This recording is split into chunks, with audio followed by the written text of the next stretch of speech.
I'm Dan McFadyen, co-founder and director at SkillsAware, and I'm also joined by Yasmin King and Mark Keough, who are both also co-founders and directors at SkillsAware. Well, let's dive right in. Hard to believe it's been a year since we recorded the Journey So Far video for SkillsAware. So we want to share with you today what has been happening over the past year. But first, let's set the stage. Yasmin, can you fill us in? What is SkillsAware and why is it important? One of the really big challenges is that we have lots of people with capability in the workforce. The issue is actually that their visibility of their skills is often not seen, and it's also not necessarily interpretable because we don't necessarily measure against standards. And I think what we have really done is said, you can't see what you don't know. So SkillsAware is about making the issue of skills visible and interpretable, and having the evidence that backs that up. And the interpretation is because we measure against a standard. It's not just, I have skills of X, it's I have skills of X measured against a standard. And I think that is a very key differentiation of how we've approached it. And also because we believe that it's also something that individuals need to have and hold, as opposed to organisations. And that's if we're really going to build a economy where everybody can display what they know and what it's measured against, and it doesn't matter where they're working, whether it be within organisation A or B, or whether they're volunteering or whatever they're doing, it's their record and they can show that evidence. And that to me is really the nub of what we've tried to do in the creation of SkillsAware. Brilliant, brilliant. And Mark, yeah, anything to layer on top Well, of just that? the great thing is that it maps. So what the foundation of awareness then maps to recognition of prior learning in vocational education settings, soon into recognition of credit in higher education settings, and also recognition within organisations to support career growth and so on. So we've got outputs, including badge outputs and digital credentials, which mean you can actually use the skills, not just find them. Wonderful, wonderful. And yes, you referenced both users as well as institutions and organizations, and I think that's one of the really exciting aspects of SkillsAware is that applicability and benefits across all of those different entities. And over the past year, it's been a wonderful journey with our clients who have been providing us lots of feedback and insights. And I think one of the best quotes just came up recently from JobLink Plus is a quote from Emily, their CEO, on what her objectives are for her employees that are using SkillsAware. And I'll read it out. That she wants her employees to feel seen, to feel validated, that they're receiving a qualification that they can take with them, and that it's not just about the job that those employees do, but it's about the person that they are. Wow, like that's amazing. So can we unpack that, Mark? I think it's great because there's such strong engagement with the platform amongst your employees because they're getting benefits. And there's even a little bit of a gamification effect in that they focus on the prize, like we're going to get a qualification out of this effort. And so, and because if you look into SkillsAware, we've got a system of scoring the value of evidence. And because there's a sort of score, it has that sort of mild gamification effect. I want to get my score higher and I want to more easily get recognition against the qualification. And then that's socialized, right? How are you going as amongst the employees who are doing it? And that creates that effect of engagement and purpose. So we're seeing all of that play out with our pilot projects, especially this one with JobLink Plus, as you mentioned. Yeah, fantastic. And I think one of the things that often, has occurred in the past is that employers have thought in actually having that external recognition of, for example, internal training and experience that people have on the job, that somehow in having that visible and validated might in some way mean that people will leave them, right? It's that whole argument, we can't afford to do more training. Well, in fact, you can't afford not to. And for us, I think what we're starting to see is organisations recognising that actually validating and making it seen, that those skills visibility seen, actually means you're going to keep those employees longer. It's a retention strategy because they feel that it's actually being recognised, measured, and they're being rewarded, if you like, in terms of having some sort of badge or evidence of it. And that makes people go, well, okay, so in terms of promotional opportunities, etc., when that comes about, it's actually going to be measured against my skills, as opposed to, I was in the right place at the right time talking to the right person, or it's just going to be measured on the job description that I have, which doesn't see the whole me. Absolutely. Really, really powerful. But we also see SkillsAware being used in a number of different scenarios, right? So the JobLink Plus is one very specific example focused around the organization itself. What are some of the other discussions and other types of models that we've been seeing over the past year? I think construction is one where we've got a big focus, because you have so many people working beneath their skills capability. And I think that's one of the exciting things that we are really working on, is how can we unlock that potential and allow people to have their skills validated and recognised so that they can, specialise in what their expertise is, as opposed to, well, I'll just take a labourer's job because it's too hard for me to get any other recognition. And I think we really... And while I think there's been a concerted effort to try and have people upskill by doing courses, it ignores the fact there's a big opportunity cost for that, particularly for those who already have those skills. They're just not recognised. And so, time taken to do a course, to sit alongside people who might be at a completely different level than you, is frustrating. It's opportunity cost of the fact when you're doing that courses, you're not working.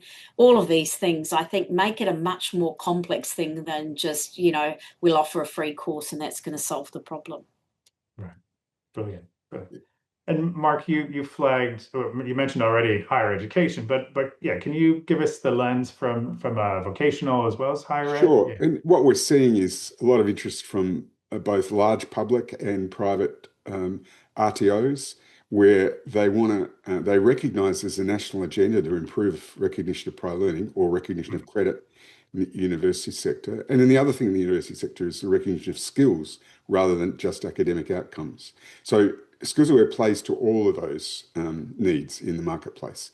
And so we're seeing good traction in conversations and engagement with TAFEs, with large RTOs, with industry-based RTOs, specific industries, sometimes where they've got issues getting enough training provided because they don't scale. We're seeing, and we're seeing in higher ed, a desire to find some way of mapping academic outcomes to skill outcomes across the journey of a student's time with them. So all of these things, all of these needs are played directly into with the SkillsAware offering. Brilliant.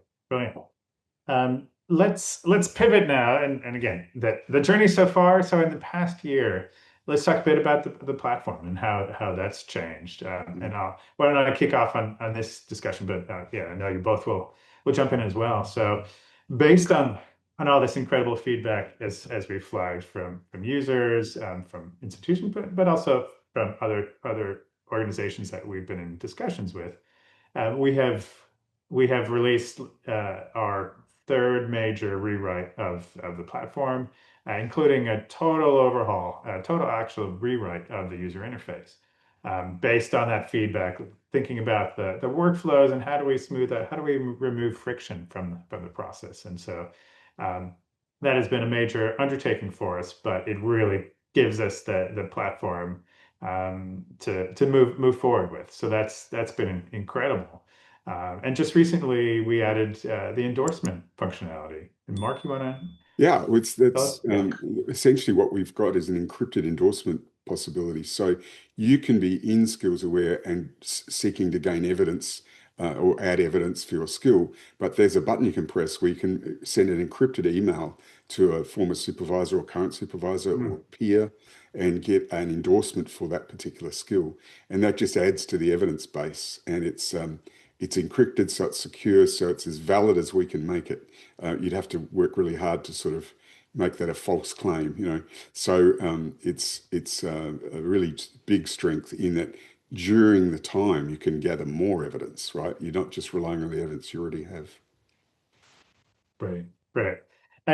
And where does so where do endorsements fit in the overall model of SkillsAware, right? So we look at a couple different types of evidence. Yeah. So an endorsement sits in the organizational framework for us. So it's still in the informal recognition category, but it is a very strong score. You get a very good score in your evidence score, the PCI, the personal capability index, which indicates the value of the evidence. And so that's a very important point, that an endorsement is a high value item.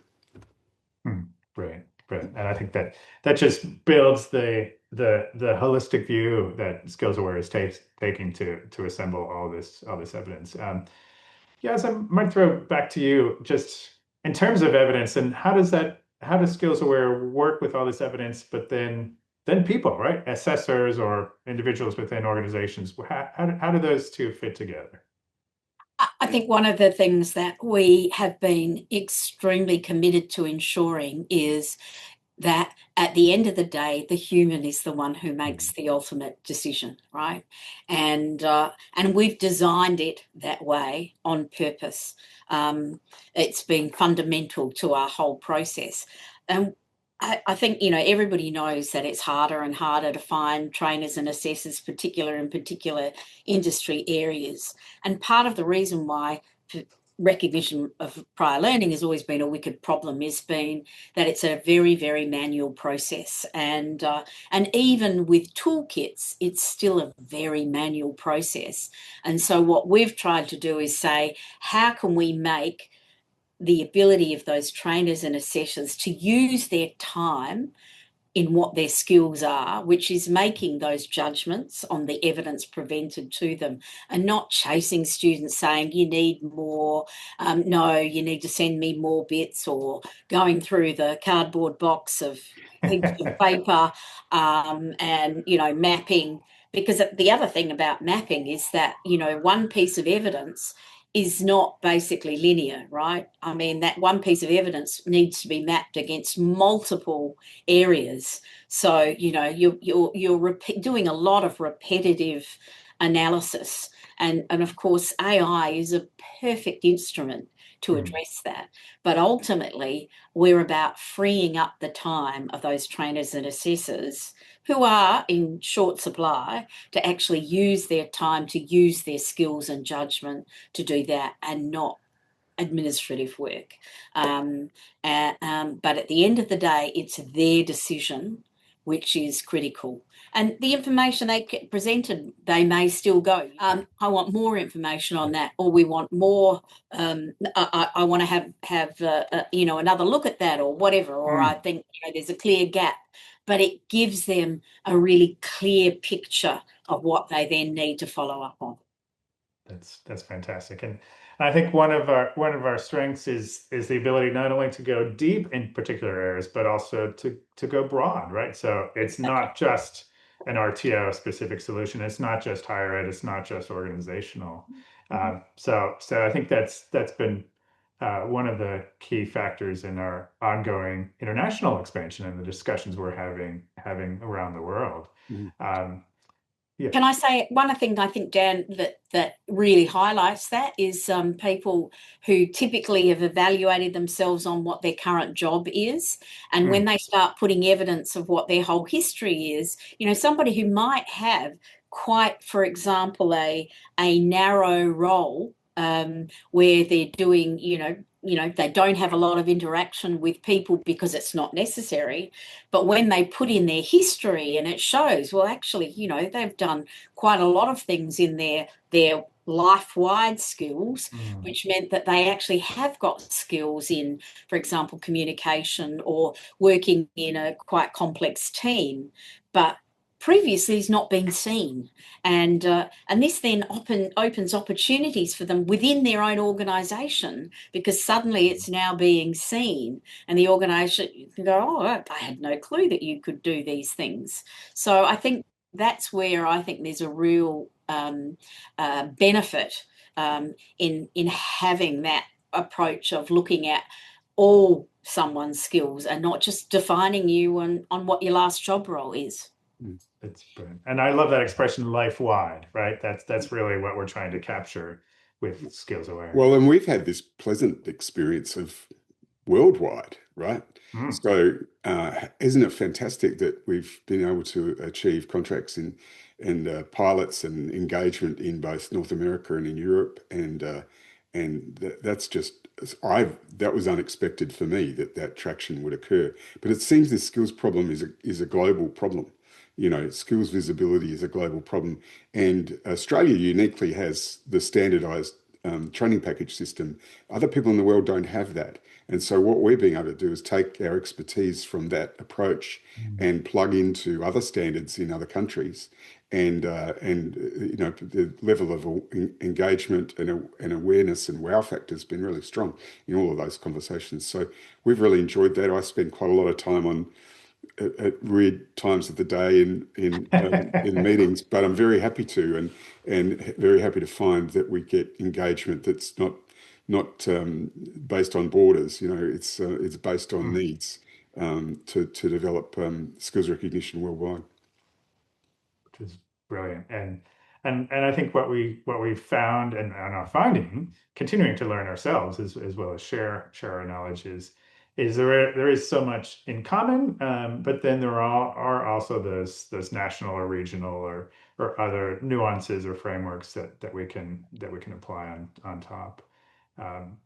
Do are we seeing? Yeah. Sorry, I was just going to say, and the human in the loop means that, because there are different regulatory frameworks, etc., that exist, it enables you to basically customize this so that the fact that internationally somebody might say, oh yeah, but our system's different, that doesn't matter, because a skill's a skill, right? And if you measure the skill against what your standards are, but we're not saying, and then we'll tell you that that's okay, it's going to be your people in your environment that is going to make the ultimate decision.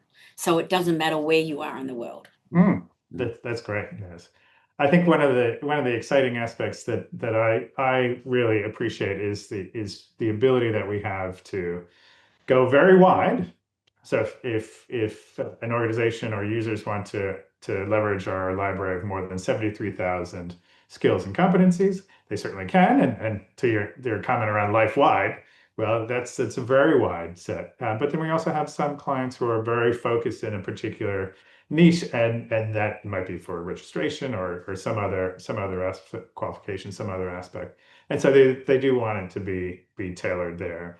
But I think that ability for people to discover even for themselves that that broad set of skills and capabilities. And I think that's been borne out in some of the usage that we've seen, where people add more and more evidence as they see their skills IQ increasing, and that confidence indicator inside of SkillsAware. It's really exciting to see how they're pushing the platform, but also saying, well, I want recognition for what I do through work, but also here's my passion, or here's how I volunteer, or this is something that I used to do and maybe I want to get back into it, or they're learning about how some of their skills are transferable into different sectors.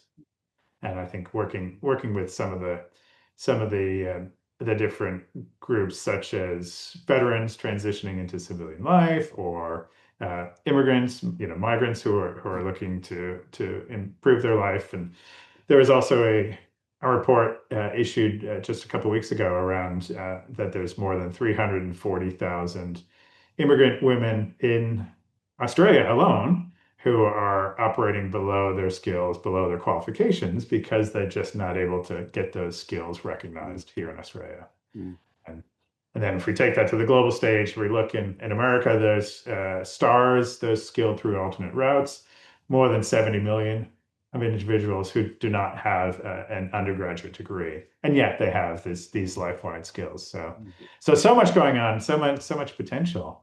So let's talk about potential and where we want to take the platform in the future. Yeah, well, I think one of the things that's we haven't explored deeply yet is the whole impact of skills on risk management and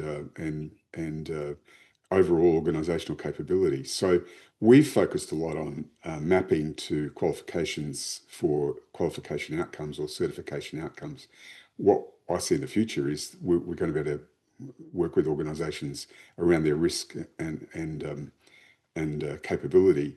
I'm seeing a future where a range of systems, not just SkillsAware, make the LMS a bit redundant, and the notion that you push people through boring e-learning courses just so you can keep your risk framework, right? What a better way of doing it than having a skills evidence recognition system. So the evidence is not just that you sat and clicked a few buttons on an e-learning course, right?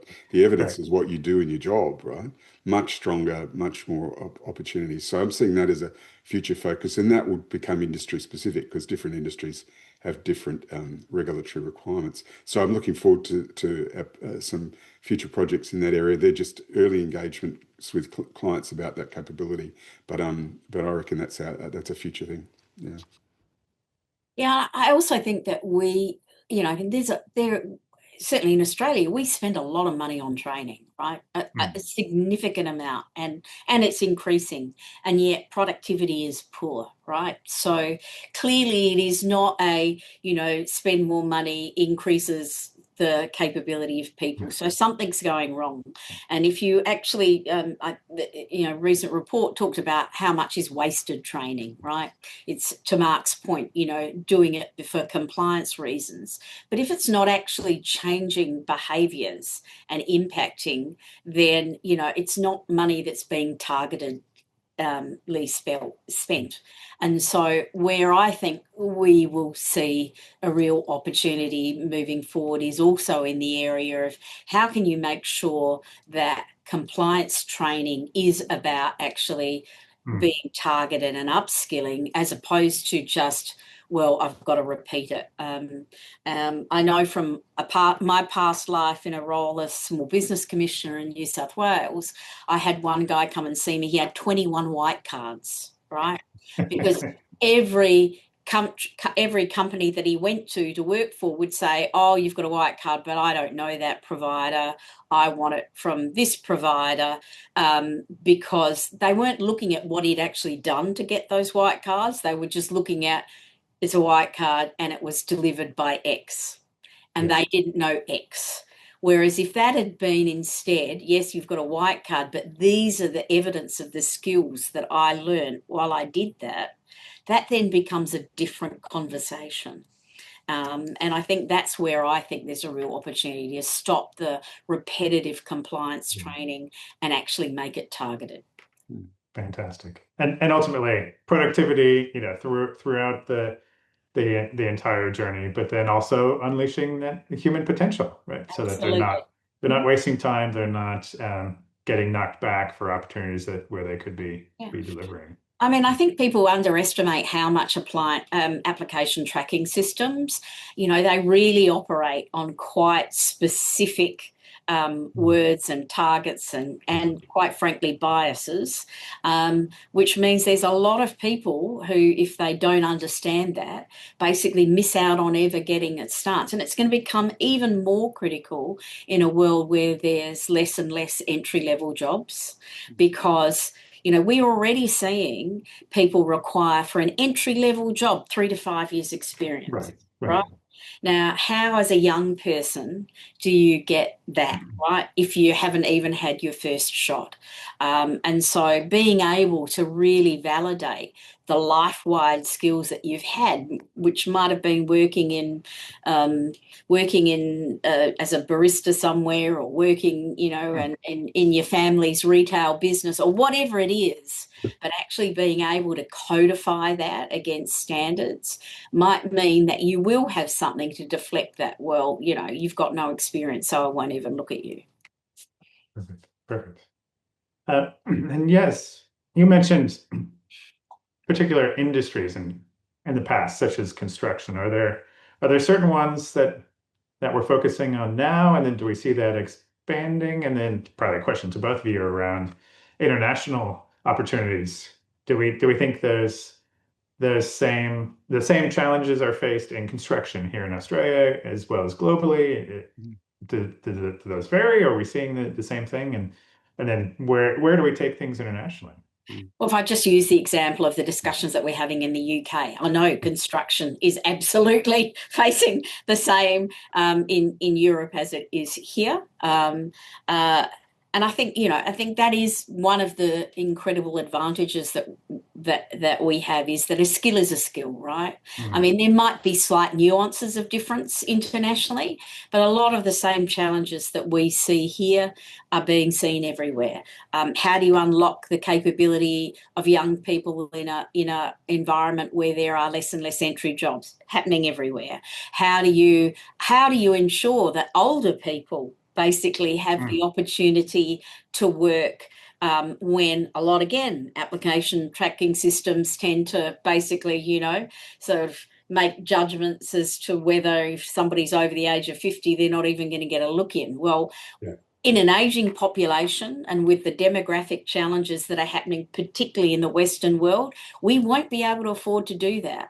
And, the 50-year-old of today is not the 50-year-old of, 20 years ago.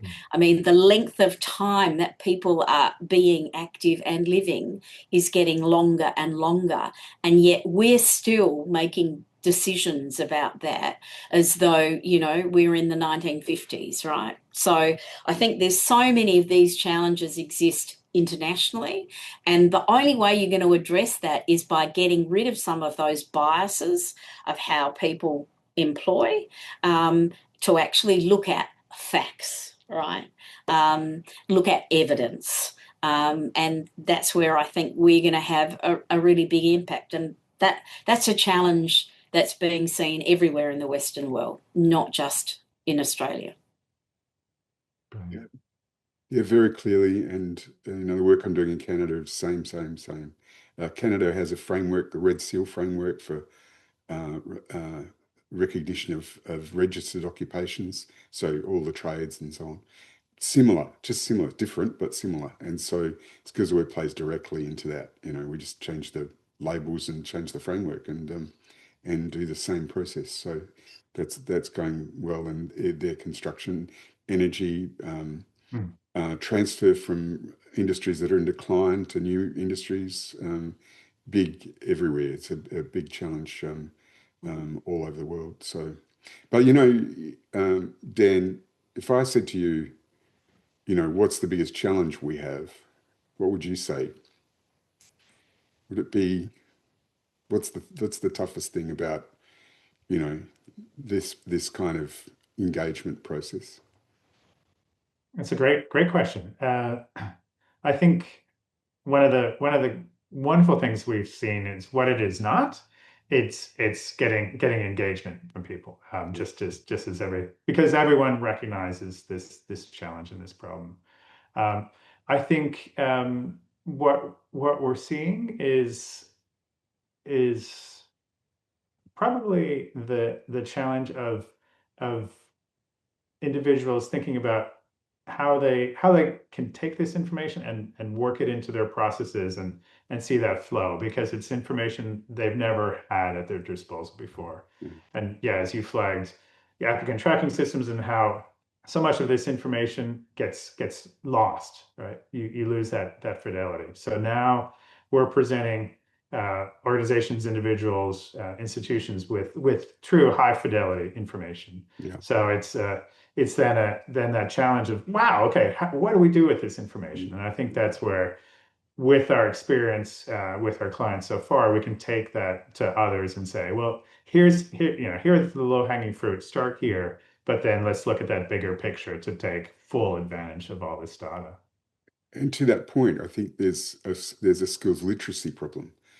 People just don't really. There's been poor definition of what a skill actually is. Like, everyone seems to know what it is, except if you ask them, right?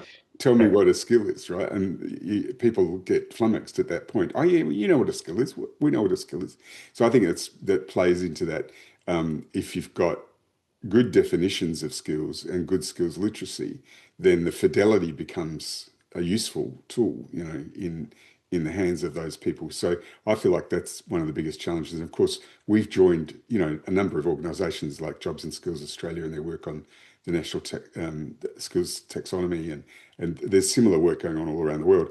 We joined that as an educator. So, we've put a lot of time and effort into the webinar series, and, Yasmin, you're facilitating an industry-based one coming up, which is great. I did one on standards, standards for, we've got 6 episodes of that as available as education. I think the idea that we're participating in a new knowledge base is really exciting. Yeah, because I think even some of and I think it gets down to the point that I know Mark is passionate about, and which is data standards. And if you look at, it's not enough to just have a definition. It also needs to be able to be measured at scale, right? That's a really, really critical point. And I think if you look at, for example, in the US, where they use things like Lightcast and Burning Glass, they're all based on job descriptions, right? And, we would say, well, job descriptions are actually a very narrow piece of evidence to evaluate against. And I think that's where we're going back to first principles of, what's the skill, what's measurable, right? And that measurable piece is absolutely critical, because otherwise, you're just basically trying to retrofit something. You're not actually doing it from first principles. And I think that's been one of the hardest things, I think, for people to grasp, is that you need to have data standards, it needs to be measurable. You also need to use open standards as well, because if you're talking about solving a problem internationally, you've got to have it so that it is readable in different jurisdictions. So, yeah, I think there's some of the issues. I mean, I would add the one thing that I think, apart from skills literacy, is finding people who are innovators, who are who have the leadership capacity to go, yep, the system's not working, we need to do something different, and having to champion doing that. And we've been fortunate enough to find some of those. I just wish there were more. So it sounds like we're making the call out to innovators around the world. Yes, please, yeah. Please reach out. We'd love to explore the opportunity to work together. Well, that's great, and we've covered so much ground. We could go into a lot more detail. And again, it is amazing that it's been a year since the last time we did the journey so far discussion with the 3 of us. And clearly a year, too much changes in a year. So you've talked about the webinar series, Mark, and and both of you have been very active in those. So where do people find those? How often do we do Sure. those? Well, I'd always just recommend, if you want to follow up on any of these ideas, start with the website. It's comprehensive, has plenty of workflow information. Follow our blog there, and also the webinar series is available there really openly. The standards one's available in the upcoming industry-based focus webinar. A very good recent international webinar we participate in, and we're a co-presenter of, as the Learner Voice. That's just a great a great gives an international perspective. So any of those things are available on the skillsaware.com website. And subscribe. Mm. Subscribe. There's more coming. Yeah. Because we won't spam you. You will. I mean, everything we send out is very targeted to you know, so to make sure that you're actually going to learn something by looking at it. It's not white noise. So I would encourage you, if you're interested in this space, subscribe to our newsletters. Fantastic. Join the community. Wonderful. Well, thank you, Yasmin. Thank you, Mark. Another great discussion and much more. Thank you, Dan. Thanks, Dan. Yes. Yeah. Pleasure. And looking forward to the next one of these and continuing the dialogue with the global skills community. Yeah. Thank you. Thanks.